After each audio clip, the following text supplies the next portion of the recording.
नमस्कार दोस्तों। आज मैं आपको बताने वाला हूं कि अगर आपका मकान शेरमुखी है या फिर गौमुखी है या फिर नागफनी है, किस तरह का आपका मकान है, क्या इसके सॉल्यूशन होंगे और इस तरह के मकान किस तरह की परेशानियां देते हैं। क्या हम भारी से भारी तोड़-फोड़ से बचाव हो जाए हमारा और कम खर्च में ही हमारे उपाय हो जाएं और ऐसे मकान का कोई दोष भी हमारे जीवन पे ना पड़े, ये सब चर्चा मैं आपके साथ करने वाला हूँ। चलिए सबसे पहले उस मकान के बारे में समझते हैं जो मकान व्यक्ति की हर तरफ से मदद करता है।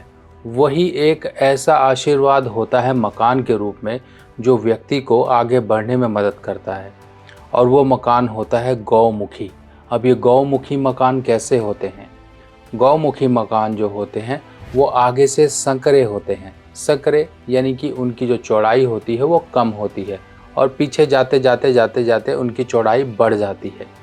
ऐसे मकान गौमुखी कहलाते हैं और ये गौमुखी मकान पारिवारिक वृद्धि, हर तरह की सुख शांति सब कुछ देने वाले होते हैं। अगर ऐसे मकान आपको मिल रहे हैं, क्योंकि ऐसे मकान देखिए अक्सर क्या होता है, अगर हम गांव देहात के इलाके देखें तो वहाँ पर उल्टी सीधी मेज़रमेंट्स के घर होते हैं, और शहरों में तो पता ही है आपको कि प्लॉटिंग होती है, चारों साइज़ उस हिसाब से बराबर करके आपको मिल जाते हैं। पर कहीं ना कहीं शहरों में भी ऐसा होता है, जैसे कोई कोने का प्लॉट बच गया, कोई इस नक्शे में नहीं था, नक्शे से थोड़ा हटकर हो गया, इस तरह के कुछ उसमें भी बचते हैं मकान, ज़मीनें बचती हैं जिनको आप ले सकते हो। नहीं तो कुछ एक ऐसे एरिया जो पहले गांव हुआ करते थे, फिर बाद में वो म्यूनिसिपल कॉरपोरेशन में आ गए, इस तरह के मकान भी हो सकते हैं। तो अब कई बार क्या होता है कि हमारा हिस्सा हम छोड़ देते हैं, खुद से छोड़ देते हैं, ये कह के छोड़ देते हैं चलो यहाँ पर गाड़ी खड़ी करने के लिए, भैंस गाय बकरी कुछ बांधने के लिए जगह बन जाएगी, या कुछ भी उस हिस्से को हम किसी और काम में इस्तेमाल करेंगे, वहाँ पर कंस्ट्रक्शन करना सही नहीं है। तो इस तरह से आप समझिए, ये जो गौमुखी जो मकान होता है ये परिवार को वृद्धि देने वाला होता है, हर तरह की सुख शांति देने वाला होता है। अगर ऐसा व्यक्ति ऐसे मकान में कोई रहता है तो उस मकान में तो वो रहे ही रहे, उसके अलावा भी उसकी ज़मीन जायदाद बन जाती है।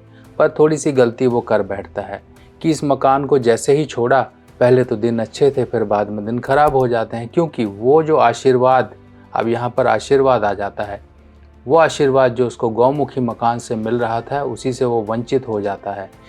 जब भी आपका गौमुखी मकान हो, और जिनकी भी कुंडली में 5वें नंबर यानी कि 5वां भाव, इस तरह से समझिए, ये जो 5वां भाव होता है, अगर ऐसे 5वें भाव में किसी के भी कुंडली में बुध है और वो गौमुखी मकान में रहता है, तो कभी भी भूल कर भी इस मकान को मत छोड़िए, क्योंकि ये मकान आपके लिए हर तरफ से सुख सुविधाएं देने वाला है।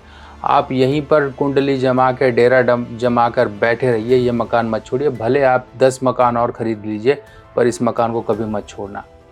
अब दूसरी तरफ आता है शेरमुखी मकान। अब देखिए शेरमुखी मकान क्या होता है, कई लोग ले लेते हैं, रिहाइश के लिए लेते हैं, यानी कि उसमें रहना चाहते हैं।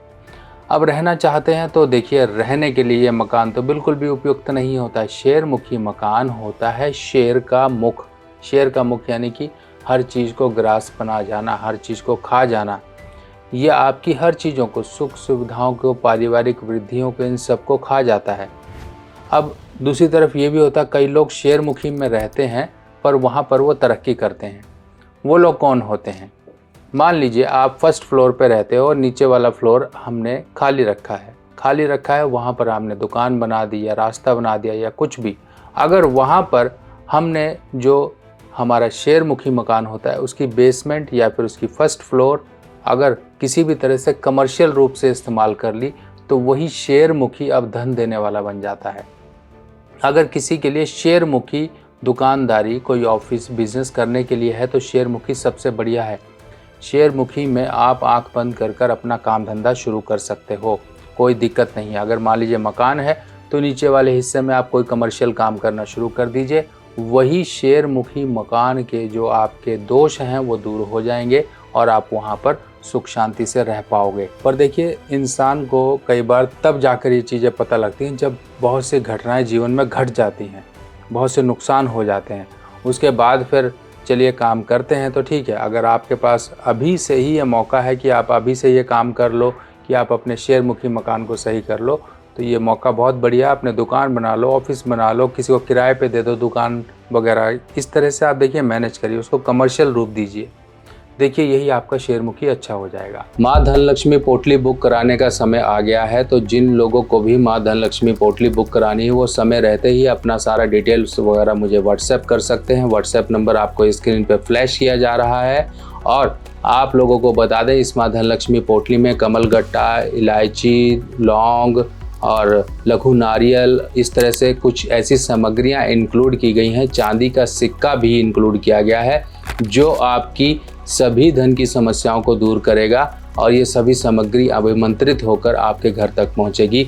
और ये माँ धनलक्ष्मी पोटली को आपने अपने घर के जहाँ पर रुपया पैसा रखते हो वहाँ पर स्थापित करनी है। ये धनलक्ष्मी पोटली आते ही आपके घर में जो सुख शांति, जो धन की वृद्धि है उसमें वृद्धि होना शुरू हो जाएगी। और इसके साथ साथ आपको मिलेगी ये घर सुरक्षा पोटली, जो आपके घर के मुख्य द्वार पर टंगी होगी और आपके घर को देगी सुरक्षा, ताकि आपके घर में किसी भी प्रकार से नेगेटिव ऊर्जा, कोई भी नकारात्मक ऊर्जा आपके घर में प्रवेश न कर सके। घर में आपके रहेंगी माँ लक्ष्मी और आपके घर को सुरक्षा देगी ये पोटली, जो कि आपको माँ लक्ष्मी पोटली के साथ दी जाएगी। तो बुकिंग करवाने के लिए समय से पहले बुकिंग करवा लीजिए, ताकि आपके घर तक ये पूजा कर कर भेजी भी जा सके। अब दूसरी तरफ वो लोग जो लोग रहते हैं नागफनी में। नागफनी कैसा होता है? आपने सांप को देखा होगा, सांप फन फैलाया अगर होता है तो आगे से थोड़ा सा उसका एरिया देखिए और पीछे जो पूंछ होती है पतला होता आता है, आगे से चौड़ा, पीछे से ऐसे पतला होता हुआ आता है, तो इसे बोलते हैं नागफनी। अब ये नागफनी यानी कि हर चीज़ें नाग के उसमें मुख में समा जाए। नाग हमारे घर परिवार पर दिक्कतें लाता है। ऐसे मकान कई हैं जो नागफनी में रहते थे लोग, उन लोगों को काफ़ी दिक्कतें आई। सबसे पहली दिक्कत क्या आती है? ये संतान पनपने नहीं देता है।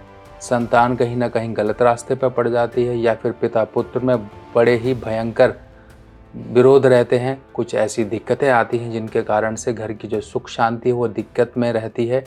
परिवार में अकारण मृत्युएं होती हैं। मृत्यु चाहे वो ऐसे मुखिया की, धर्मपत्नी की हो सकती है, उसके और रिश्तेदार खून के संबंधी जो होते हैं उनकी हो सकती है।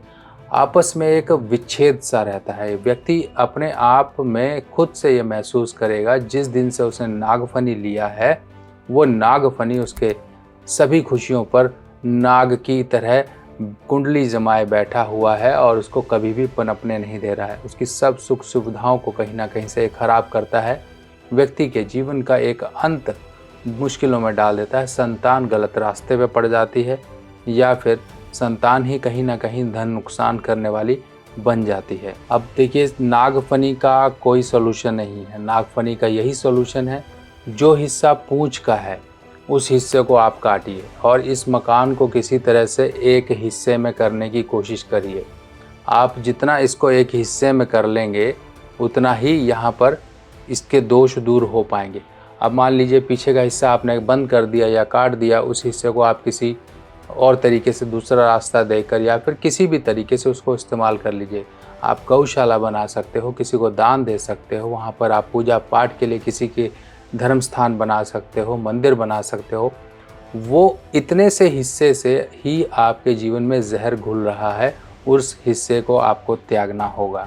लाल किताब की सभी सामग्री अब आप मेरी व्हाट्सएप कैटलॉग पर आसानी से देख सकते हैं और आप अपने एड्रेस पर मंगवा भी सकते हैं। अब ये देखिए, आपने ये सब चीज़ें समझी कि हम यहाँ पर क्या क्या कर सकते हैं। अब यहाँ पर उपाय क्या आते हैं कि मकान में जो भी आपके दोष आ रहा है उस दोष को कैसे दूर करें। सबसे पहला तरीका होता है कि आप मकान की जो दहलीज होती है उसके नीचे आप चांदी की तार डाल दीजिए, किसी भी मोटाई या किसी भी वजन की। और जो आपका घर का दरवाज़ा होता है उस दरवाजे पर आप इस तरह से तांबे में बना हुआ मंगल यंत्र आप दरवाजे पर इसके पीछे एमसील वगैरह लगा के या फेविक्विक लगा के इस तरह से आप दरवाजे पे चिपका दीजिए, ताकि ये सामने दिखाई देता रहे, कोई आता जाता हो तो दिखाई देता रहे। मंगल ही बुरी चीज़ों को दूर करता है। मंगल जब आप शुभ रखेंगे, मंगल की जो शुभता है वह यहाँ पर मंत्रों द्वारा होती है और ये सिद्ध किया हुआ यंत्र ही आपको लगाना है। नॉर्मल मार्केट से लेके चिपका दिया तो कोई फ़ायदा नहीं है। जब तक आप उसको प्राण प्रतिष्ठित उसको अभिमंत्रित ना करा लें तब तक वो जागृत नहीं होता है, और जब तक जागृत ना हो वो यूज़लेस चीज़ होती हैं। तो इस तरह से उनको वैल्यूएबल बनाने के लिए मंत्रों की ज़रूरत होती है। मंत्रों से वो सिद्ध करवा के आप अपने घर के दरवाजे पर चिपकाइए। मंगलवार के दिन आप चिपका लीजिए। आपके घर पर एक जो नेगेटिव हमेशा ऊर्जा प्रवेश करती हैं, उन प्रवेश पर रोक लगेगा और घर में सुख शांति बनेगी। अब दूसरी तरफ, अगर मान लीजिए आप हनुमान जी की सेवा कर सकते हो, आपके घर में नॉनवेज वगैरह इस्तेमाल नहीं होता, या फिर वो व्यक्ति जो खुद से लेकर आए और जीवन में नॉनवेज वगैरह इन चीज़ों से परहेज करे, शुद्धि अपने जीवन में बना के रख सकता है। घर की महिलाएं करती हैं, घर की सुख शांति के लिए वो व्रत रखती हैं, पूजा पाठ करती हैं, नॉनवेज वगैरह का सेवन नहीं करती हैं, या कुछ ऐसे बच्चे भी हो जाते हैं घर में, या पुरुष हो जाते हैं, बड़े बुजुर्ग हो जाते हैं जो कुछ नहीं करते हैं, उनके हाथ से अपने घर में इस तरह से आप पंचमुखी हनुमान जी को स्थापित करवाइए। मुख्य द्वार पर कोई लकड़ी की पटरी लगाकर उसके ऊपर आप इस तरह से विराजमान करवाइए, लाल कपड़ा बिछाकर, और समय समय पे इनको साफ करते रहिए, धूप दीपक देते रहिए, आते जाते इनको नमस्कार करिए, आपके सभी विघ्न दूर होंगे। तो दोस्तों, ये कुछ छोटी छोटी जानकारियां हैं। इन जानकारियों से आपके जीवन में परेशानियां दूर रहेंगी और आप जीवन में तरक्कियां करते रहोगे। बाकी नई बेहतरीन वास्तु रिलेटेड जानकारियों के साथ फिर दोबारा हाजिर होंगे। तब तक के लिए आज्ञा दीजिए। नमस्कार।